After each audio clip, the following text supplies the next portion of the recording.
এবার উত্তর কোরিয়ার আকাশে দেখা গেল গুপ্তচর বেলুন। দেশটিতে গুপ্তচর বেলুনের এ ঘটনায় ক্ষুব্ধ প্রতিক্রিয়া জানিয়েছে উত্তর কোরিয়ার প্রতিরক্ষা মন্ত্রণালয়।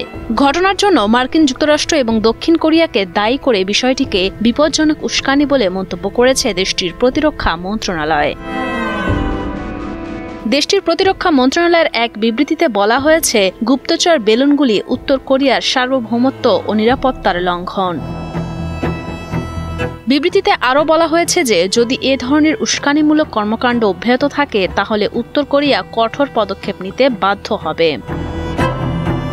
এদিকে উত্তর কোরিয়ার ভাইস প্রতিরক্ষা মন্ত্রী কিম গ্যাং ইল বলেছেন, মার্কিন যুক্তরাষ্ট্র গত 13 মে থেকে 24 মে পর্যন্ত কোরীয় উপদ্বীপের উপর কমপক্ষে 16টি গোয়েন্দা বিমান উড়িয়েছে।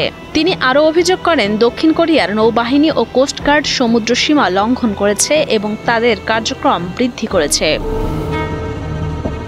তবে উত্তর কোরিয়ার এ অভিযোগ নিয়ে এখনো পর্যন্ত কোনো মন্তব্য করেনি আমেরিকা। তবে দক্ষিণ কোরিয়া জানিয়েছে, আমেরিকার কোনো বিমান উত্তর কোরিয়ার আকাশসীমায় ঢোকেনি। খোলা সমুদ্রের উপর দিয়ে তারা চলাচল করেছে। উত্তর কোরিয়ার দাবি নস্যাৎ করে দক্ষিণ কোরিয়ার দাবি, যে বিমানের কথা বলা হয়েছে তা রুটিন ফ্লাইট, এর সঙ্গে গুপ্তচর বৃত্তির কোনো সম্পর্ক নেই।